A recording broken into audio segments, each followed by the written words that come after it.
పరిమళము నీదేనా నాలో పరవశము నిజమేనా బొండు మల్లి పువ్వు కన్నా తేలికగు నీ సోకు రెండు కళ్ళు మూసుకున్నా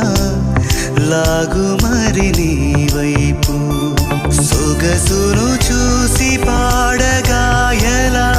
కనులకు మాట రాదుగా అలా వింతల్లోనూ కొత్త వింత నువ్వేనా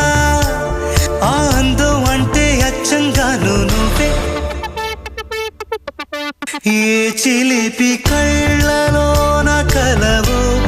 ఏ చిగురు గుండెలో నలయవో ఏ చిలి